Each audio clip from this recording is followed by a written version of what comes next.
Assalamualaikum warahmatullahi wabarakatuh. Semangat pagi anak-anak. Jumpa lagi dengan Miss Indah. Bagaimana kabarnya hari ini? Kabar baik bukan?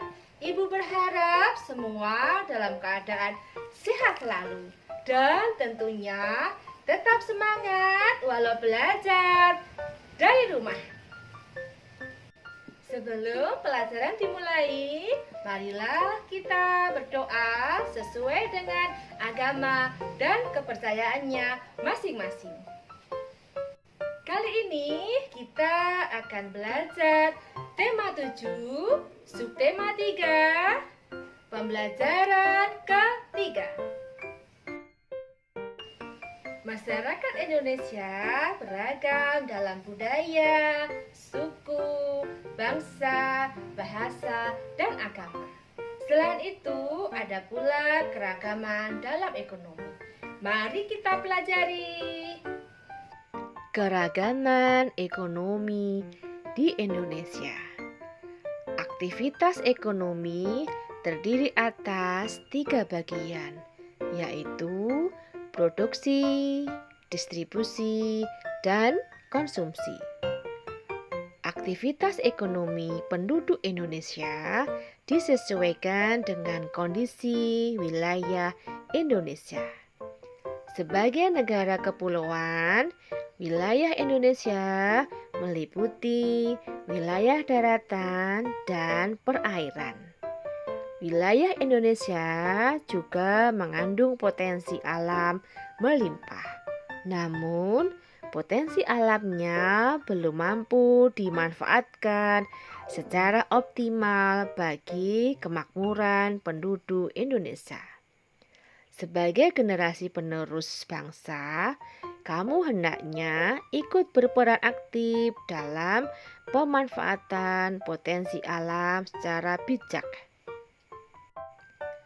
Apa sajakah jenis aktivitas ekonomi yang dilakukan masyarakat?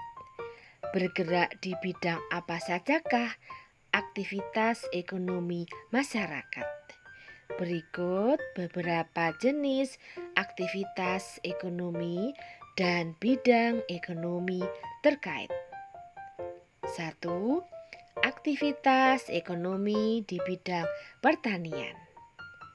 Wilayah Indonesia berada di antara lintang 6 derajat lintang utara sampai 11 derajat lintang selatan. Posisi ini menyebabkan wilayah Indonesia beriklim tropis. Wilayah Indonesia mendapatkan banyak sinar matahari dan curah hujan sepanjang tahun. Kondisi ini sangat mendukung aktivitas pertanian. Aktivitas pertanian juga didukung tingkat kesuburan tanah yang tinggi karena pengaruh banyaknya gunung api. Banyak penduduk Indonesia melakukan aktivitas pertanian dengan mencermati kondisi geografis Indonesia. Aktivitas pertanian dibedakan menjadi pertanian lahan basah dan pertanian lahan kering. Pertanian lahan basah membutuhkan banyak air, misalnya sawah, irigasi, dan sawah lebak. Pertanian lahan kering membutuhkan sedikit air, misalnya tegalan dan perkebunan. Jenis pertanian lahan apa yang cocok dikembangkan di daerahmu? 2. Aktivitas ekonomi di bidang peternakan. Di Indonesia, banyak aktivitas peternakan dikelola masyarakat atau badan usaha. Aktivitas tersebut berupa peternakan unggas, peternakan hewan kecil, dan peternakan hewan besar. Beragamnya aktivitas ini menyediakan hasil ternak melimpah. Selanjutnya, hasil ternak dapat dikonsumsi oleh masyarakat. Apa sajakah jenis hewan yang dibudidayakan masyarakat? Jenis hewan yang dibudidayakan sebagai berikut. A. Peternakan unggas meliputi ayam, itik, burung, dan angsa. B. Peternakan hewan kecil meliputi kelinci, kambing, dan domba. C. Peternakan hewan besar meliputi sapi, kerbau, dan kuda. Hasil peternakan tersebut meliputi telur, daging, kulit susu, dan bulu. Tidak hanya untuk dikonsumsi masyarakat, hasil ternak juga dapat diolah menjadi berbagai kerajinan.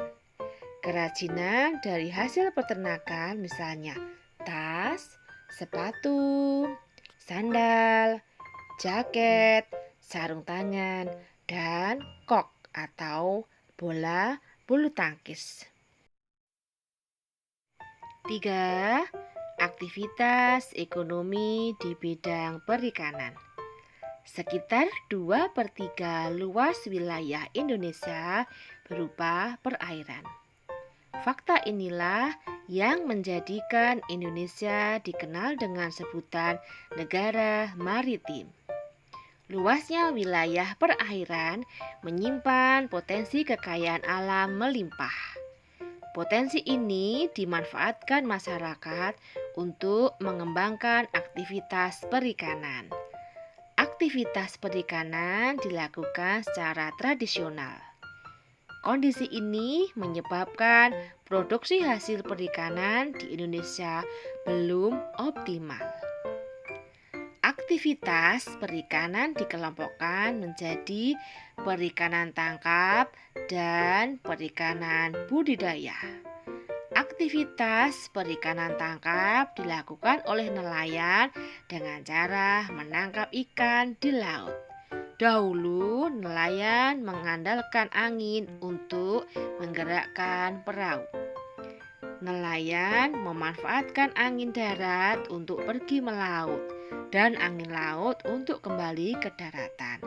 Kini nelayan sudah menggunakan mesin penggerak kapal atau motor untuk menggerakkan perahu. Bagaimana dengan aktivitas perikanan budidaya? Aktivitas perikanan budidaya dilakukan di darat atau di perairan paro. Budidaya ikan di darat dilakukan di kolam, sungai, sawah, atau mina padi, waduk atau bendungan, atau danau. Contohnya budidaya ikan lele, mas, nila, dan mujair. Budidaya ikan di perairan Payo dilakukan di tambak di pesisir pantai. 4. Aktivitas ekonomi di bidang kehutanan. Dahulu, hamparan hutan hijau Indonesia pernah dijuluki karpet hijau. Julukan ini karena hutan Indonesia tampak hijau dilihat dari udara. Hijaunya hutan dipengaruhi oleh iklim tropis yang ada di Indonesia. Kawasan hutan Indonesia mengandung keragaman sumber daya hayati. Belum lagi potensi hasil hutan yang terdiri atas hasil hutan kayu dan hasil hutan non-kayu. Misalnya kina, karet, damar, dan sagu. Potensi ini menjadikan Indonesia sebagai negara pengekspor kayu. Bagi Indonesia, hasil ekspor kayu menjadi salah satu sumber pendapatan negara. Aktivitas kehutanan juga perlu memperhatikan kelestarian hutan. Mengapa? Lestarinya hutan berdampak terhadap kehidupan manusia dan makhluk hidup yang tinggal di hutan. Kelestarian hutan dapat dijaga dengan cara antara lain melakukan tebang pilih dan melakukan penghijauan atau reboisasi lahan gundul. Hijaunya hutan Indonesia dapat menjadi paru-paru dunia. Tidak hanya memberikan manfaat ekonomis, hutan juga memiliki fungsi lain. Adapun fungsi hutan yaitu sebagai penyimpan cadangan air tanah, penyeimbang iklim, serta tempat habitat flora dan fauna. Bahkan kawasan hutan juga dimanfaatkan untuk objek wisata. Karena banyaknya manfaat hutan, kelestarian hutan hendaknya selalu dijaga. Arti penting memahami keragaman dalam masyarakat Indonesia. Keragaman masyarakat Indonesia hendaknya kita pahami bersama sebagai kelebihan bangsa Indonesia yang bisa memperkaya khasanah budaya nasional. Kita harus bisa menerima keragaman dalam masyarakat dengan bijaksana. Dan kita hendaknya bisa menjadikan keragaman yang ada sebagai alat untuk mempererat persatuan dan kesatuan negara kesatuan Republik Indonesia. Kurang memahami keragaman dalam masyarakat Indonesia dapat menimbulkan dampak negatif bagi negara kesatuan Republik Indonesia. Beberapa dampak negatif tidak adanya pemahaman atas keragaman dalam masyarakat Indonesia sebagai berikut. 1. Terjadinya konflik, baik konflik ras, konflik antar suku maupun konflik antar agama. Perpecahan atau disintegrasi bangsa. Perpecahan bangsa ini bisa terjadi karena terdapat konflik sosial dalam kehidupan masyarakat, baik karena perbedaan ekonomi, status sosial, ras, suku, agama, dan hasil kebudayaan. 3. Memandang masyarakat dan kebudayaan sendiri lebih baik serta merendahkan masyarakat dan kebudayaan lain. Sikap ini dapat mendorong terjadinya konflik antar kelompok. 4. Semangat nasionalisme berlebihan sehingga menganggap rendah bangsa lain. 5. Mempersulit pemerintah dalam menetapkan kebijakan pembangunan. 6. Menghambat usaha pembangunan dan pemerataan sarana dan prasarana. 7. Kurangnya partisipasi masyarakat dalam pembangunan. Dampak negatif tersebut dapat kita hindari. Segenap bangsa Indonesia harus menyadari bahwa keanekaragaman yang ada dalam masyarakat Indonesia telah menjadi identitas kebangsaan yang tumbuh dan berkembang jauh sebelum bangsa ini menjadi satu kesatuan yang utuh, yakni Negara Kesatuan Republik Indonesia atau NKRI. Bhinneka Tunggal Ika yang dicetuskan oleh Empu Tantular pada abad ke-14 ini telah menjadi simbol sekaligus menjadi semboyan persatuan bangsa sejak dari dahulu, mulai dari Sabang sampai Merauke.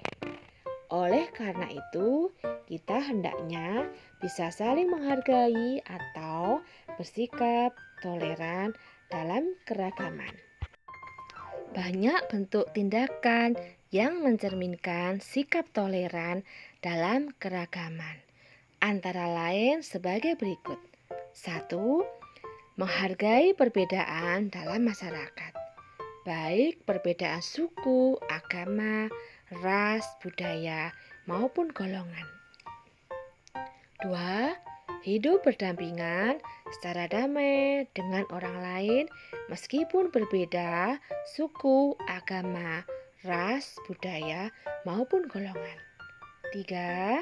Berinteraksi dengan baik tanpa ada sekat, perbedaan suku, agama, ras, budaya, dan golongan. Selain itu, sikap saling menghargai dan toleransi dapat kita tunjukkan dengan menghindari tindakan-tindakan yang bisa memecah belah persatuan dan kesatuan negara kesatuan Republik Indonesia. Beberapa sikap yang hendaknya kita hindari seperti berikut. 1. Memaksakan kehendak kepada orang lain. 2. Acuh tak acuh dan tidak peduli terhadap lingkungan sekitar. 3. Menonjolkan suku, agama, ras, golongan, dan budaya tertentu. 4. Mementingkan suku bangsa sendiri atau sikap yang menganggap suku bangsanya lebih baik daripada suku bangsa yang lain. 5. Cenderung memaksakan kehendak dan berani menempuh tindakan melanggar norma untuk mencapai tujuan. 6. Mencari keuntungan diri sendiri atau mementingkan diri sendiri daripada kesejahteraan orang lain. Demikian video hari ini. Jangan lupa like, comment, and subscribe-nya ya. Bye-bye. See you tomorrow. Wassalamualaikum warahmatullahi wabarakatuh. I'm an icon, man. Ain't my girl about a 10. I should fuck her in the Benz.